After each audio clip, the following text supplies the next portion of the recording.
Namaku Samsudin. Usiaku kini sudah menginjak 65 tahun. Rambutku memutih, kulitku mulai keriput, dan langkah kakiku sudah tak lagi tegap seperti dulu. Aku tinggal sendirian di sebuah rumah tua, rumah peninggalan orang tuaku. Namun inilah satu-satunya tempat yang bisa kusebut sebagai rumah, tempat di mana aku beristirahat setelah semua cerita panjang dalam hidupku berakhir pahit. Setiap pagi, aku duduk di kursi goyang di teras rumah, ditemani secangkir kopi hitam buatan tanganku sendiri. Tak ada lagi suara istri yang dulu menyambutku dengan senyum. Dan sampai dengan usia pernikahanku ke-30 tahun, aku belum memiliki keturunan. Kadang aku merasa rumah ini terlalu luas untuk seorang tua sepertiku. Orang-orang di kampung ini mengenalku sebagai Pak Sem Nahoda. Dulu, aku memang seorang nahoda kapal. Aku pernah berlayar mengarungi lautan luas, membawa kapal dagang ke berbagai pelabuhan di negeri ini, bahkan ke luar negeri. Hidupku dulu penuh petualangan. Banyak orang iri padaku. Mereka melihatku sebagai lelaki sukses, punya pekerjaan bergengsi, gaji besar, dan kehidupan yang mapan. Tapi siapa sangka, kini aku hanya lelaki tua yang duduk sendiri di rumah peninggalan orang tua. Bukan rumah hasil jerih payahku, bukan pula rumah yang kubeli dari gajiku. Semua yang dulu kupunya sudah hilang entah kemana. Kadang aku termenung, bertanya pada diri sendiri, bagaimana bisa hidupku berakhir begini? Padahal aku sudah bekerja keras, sudah mengorbankan masa mudaku untuk mencari nafkah. Aku jarang ada di rumah, jarang berkumpul bersama keluarga, karena lautlah yang menjadi sahabat sekaligus lawanku. Aku berlayar berminggu-minggu, bahkan berbulan-bulan. Semua demi membawa pulang gaji besar yang dulu kusebut sebagai kebanggaan. Tapi sekarang yang tersisa hanya tubuh renta yang dipenuhi penyesalan. Aku masih ingat, dulu setiap kali aku pulang membawa uang, aku langsung menyerahkannya kepada istriku. Aku percaya penuh padanya. Aku pikir, dialah yang paling tahu bagaimana mengatur keuangan rumah tangga. Aku ingin membahagiakannya. Aku ingin dia hidup tanpa kekurangan. Bagiku, tugas seorang suami adalah mencari nafkah, sementara istri mengelola rumah. Begitulah yang kupahami waktu itu. Namun kenyataan yang kualami sungguh berbeda. Kini, aku tidak punya tabungan, tidak punya harta, tidak punya investasi. Semua yang pernah kumiliki habis begitu saja. Dan ketika aku sudah tidak bisa lagi bekerja, ketika tenagaku tak lagi kuat menantang ombak, barulah aku menyadari, aku berdiri di atas kehampaan. Aku bukan hanya kehilangan uang, tapi juga kehilangan keluarga, kehilangan cinta, kehilangan segalanya. Dan semua itu berawal dari masa lalu yang akan kuceritakan padamu. Aku masih ingat betul masa mudaku. Saat itu aku berada di puncak kejayaan. Menjadi nahoda kapal bukanlah pekerjaan sembarangan. Orang-orang menatapku dengan kagum setiap kali aku pulang dari pelayaran. Mereka tahu, aku bukan sekadar pelaut biasa, melainkan pemimpin di atas kapal besar yang mengarungi samudra luas. Gajiku saat itu bisa dibilang sangat besar. Jauh di atas rata-rata pendapatan orang-orang di kampungku. Setiap kali kapal berlabuh dan aku turun, aku selalu membawa pulang uang yang cukup untuk hidup berkecukupan, bahkan lebih. Aku merasa bangga karena mampu membahagiakan istriku. Aku ingat betapa matanya berbinar setiap kali kulipatkan uang di tangannya. Kami hidup dalam kemewahan untuk ukuran desa kala itu. Rumah kami selalu ramai dengan barang-barang baru, pakaian indah, perabotan yang bagus, bahkan terkadang makanan-makanan mahal yang hanya bisa dinikmati oleh orang-orang kota. Aku jarang menolak keinginan istriku, karena bagiku, kebahagiaannya adalah segalanya. Aku percaya, dengan itu aku sudah menjalankan kewajibanku sebagai seorang suami. Setiap kali berlayar, aku memang melewati hari-hari yang berat. Ombak tinggi, badai, dan rasa rindu pada rumah seringkali menguji ketegaranku. Tapi semua itu serasa terbayar lunas ketika aku kembali, melihat istriku tersenyum sambil menyambutku di depan pintu. Saat itu, aku merasa diriku lelaki paling beruntung. Namun siapa yang sangka, semua kebanggaan itu ternyata semu. Aku terlalu sibuk mengejar pekerjaan, terlalu percaya bahwa uang yang kuserahkan akan dikelola dengan baik. Aku tidak pernah memikirkan hari tua, tidak pernah berpikir bahwa suatu saat tenagaku akan habis. Aku hanya tahu bekerja, dan terus bekerja. Aku percaya penuh bahwa istriku bisa mengatur segalanya, kebutuhan rumah, tabungan, hingga rencana masa depan. Aku jarang menggunakan uang untuk diriku sendiri. Bahkan, ketika teman-teman sesama nahoda membeli tanah atau berinvestasi, aku hanya tersenyum. Aku selalu berkata dalam hati, istriku pasti sudah mengurus itu. Aku tidak perlu khawatir. Begitulah kepercayaanku padanya. Setiap kali ia meminta sesuatu, aku tak pernah menolak. Ia ingin perabot baru, aku turuti. Ia ingin liburan bersama teman-temannya, aku izinkan. Bahkan saat ia membeli barang-barang mewah yang sebenarnya tak terlalu dibutuhkan, aku hanya diam. Bagiku, selama ia bahagia, itu sudah cukup. Aku merasa pengorbananku adalah bentuk cinta. Tapi sekarang, aku sadar betapa polosnya pikiranku. Aku memberi tanpa pernah menghitung. Aku percaya tanpa pernah memeriksa. Aku mencintai tanpa pernah berpikir untuk berjaga-jaga. Dan itulah awal dari semua kesalahan besar dalam hidupku. Kini, ketika usiaku sudah renta, barulah aku menyadari betapa besar kesalahanku. Aku terlalu percaya pada istriku, tanpa pernah sekalipun memikirkan untuk mengatur uang dengan tanganku sendiri. Semua gajiku yang besar itu, kuserahkan semua padanya dan habis begitu saja. Tidak ada tabungan, tidak ada rumah baru, tidak ada tanah atau investasi yang bisa kutinggalkan untuk hari tua.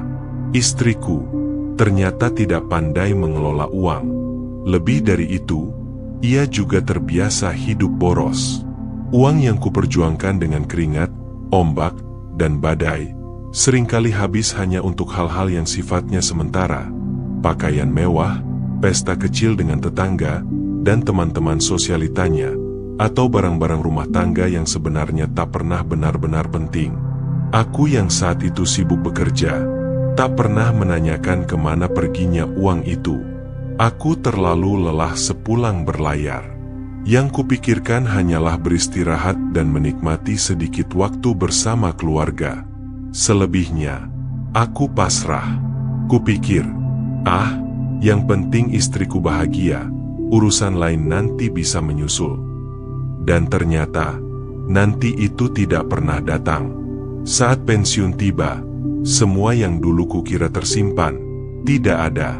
Tabungan kosong, harta habis. Aku berdiri di hadapan kenyataan yang pahit, puluhan tahun bekerja, tapi tidak ada satupun yang bisa kujadikan pegangan. Yang paling menyakitkan bukan hanya soal uang, tapi rasa bersalahku yang begitu besar. Aku merasa gagal sebagai kepala keluarga. Aku merasa bodoh karena tidak pernah berpikir panjang. Setiap malam aku terjaga, dihantui pertanyaan yang sama. Seandainya dulu aku lebih bijak, mungkin hidupku sekarang akan berbeda. Hari itu akhirnya datang, hari di mana aku harus berhenti berlayar. Saat itu usiaku 58 tahun. Tubuhku sudah tidak sekuat dulu. Pandanganku mulai kabur, tenagaku cepat habis, dan penyakit-penyakit kecil mulai sering datang. Pihak perusahaan pun memberiku penghargaan terakhir. Lalu aku resmi pensiun. Awalnya, aku merasa ini akan menjadi masa yang indah. Aku membayangkan bisa menikmati sisa hidup dengan tenang, bercengkerama dengan istriku, mungkin mengurus kebun kecil, atau sekadar duduk di teras rumah sambil memelihara ikan di kolam. Aku pikir, setelah puluhan tahun bekerja, kini saatnya aku menikmati hasil. Tapi kenyataan begitu jauh dari bayangan. Begitu aku pensiun, barulah kulihat betapa kosongnya kehidupan kami. Tidak ada tabungan, tidak ada usaha, tidak ada cadangan apapun. Uang terakhir yang kudapat dari pesangon pun cepat habis, karena gaya hidup istriku tetap sama seperti dulu. Boros, penuh keinginan, seolah-olah penghasilan besar masih mengalir setiap bulan. Aku mencoba menahan, mencoba memberi pengertian, tapi ia tidak pernah benar-benar mendengarkan. Justru kami semakin sering bertengkar. Setiap kali aku mengingatkan soal uang, ia marah, menyalahkanku, berkata bahwa aku tak pernah benar-benar menyediakan masa depan. Kata-katanya menyakitkan, padahal aku sudah mengorbankan segalanya untuknya. Semakin lama, kebutuhan hidup makin mendesak, sementara aku tak punya apa-apa lagi. Aku mulai merasa bukan kepala keluarga yang kuat, melainkan lelaki tua yang tak berguna. Masa pensiunku yang seharusnya penuh ketenangan, justru menjadi awal dari kehancuran. Dan di tengah kesulitan itu, pukulan terberat menimpaku. Istriku memilih untuk pergi. Hari itu tak akan pernah kulupakan. Dengan wajah dingin, istriku berkata bahwa ia sudah tidak sanggup lagi hidup bersamaku. Katanya, aku tak lagi bisa memberikan kehidupan layak seperti dulu. Semua kenyamanan, semua kemewahan, sudah hilang. Ia menuduhku gagal sebagai suami, gagal menjaga masa depan, dan gagal menjaga dirinya tetap bahagia. Aku hanya terdiam. Lidahku keluh, dadaku sesak.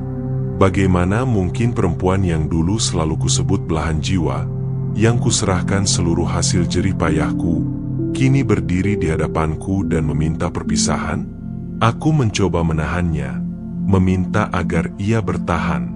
Aku berkata kita bisa mulai dari awal, hidup sederhana bersama, saling menopang. Tapi ia tak mau. Baginya, kebahagiaan bukan hidup apa adanya, melainkan hidup berkecukupan. Dan karena aku tak lagi bisa memberinya itu, maka aku tak ada gunanya. Akhirnya, perceraian itu pun terjadi. Semua terasa begitu cepat, begitu dingin, tanpa sedikit pun kenangan indah yang dulu pernah kami jalani. Setelah puluhan tahun hidup bersama, kami berpisah begitu saja, seperti dua orang asing. Sejak saat itu, aku benar-benar sendirian. Tak ada istri, tak ada anak, tak ada siapa-siapa. Aku hanya ditemani sepi, di rumah tua warisan orang tuaku. Di sanalah aku menua, membawa luka yang tak pernah benar-benar sembuh. Kini, di usiaku yang ke-65 tahun, aku menjalani hari-hari dengan kesunyian. Rumah tua peninggalan orang tuaku inilah satu-satunya tempat berlindung. Dindingnya yang mulai rapuh, atapnya yang sesekali bocor, menjadi saksi bisu betapa hidupku berputar begitu jauh, dari kejayaan seorang nahoda, hingga kesepian seorang lelaki tua yang ditinggalkan. Aku tidak tahu bagaimana kabar wanita yang dulu menjadi istriku. Apakah dia sudah menemukan lelaki lain yang bisa memuaskan gaya hidupnya? Atau justru hidupnya lebih menyedihkan dari hidupku? Setiap pagi aku duduk di teras, menatap jalanan sepi. Kadang aku melihat tetangga-tetangga muda berangkat bekerja, atau anak-anak kecil berlarian menuju sekolah. Saat itu, hatiku terasa kosong. Aku bertanya-tanya, bagaimana hidupku bisa berubah secepat ini? Mengapa semua yang dulu kuraih dengan keringat tak menyisakan apa-apa untuk masa tuaku? Malam hari adalah saat yang paling sulit. Hening begitu pekat, hanya suara detak jam tua yang menemani. Kadang aku berbicara sendiri, mengenang kehidupanku dulu bersama istriku, mengenang hari-hari saat aku masih dipandang dengan bangga oleh banyak orang. Sesekali aku meneteskan air mata tanpa kusadari. Bukan hanya karena kesepian, tapi juga karena penyesalan.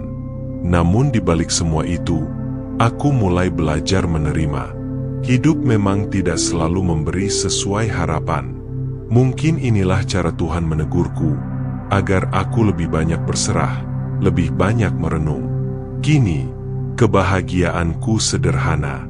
Segelas kopi hangat, angin sore yang menyapa, atau sekadar melihat matahari terbenam dari balik jendela.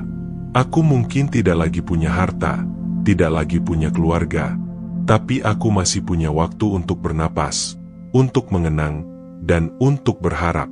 Aku juga beraktivitas sebisaku, kadang membantu tetangga memperbaiki mesin pompa yang rusak, atau membantu bekerja di kebun tetangga.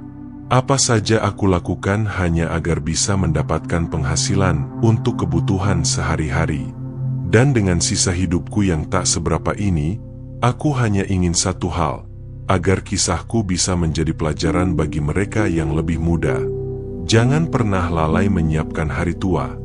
Jangan pernah menyerahkan segalanya tanpa bijak. Karena kesalahan itu bisa membuatmu berakhir sepertiku, sendirian dalam penyesalan. Terima kasih sudah menonton sampai akhir.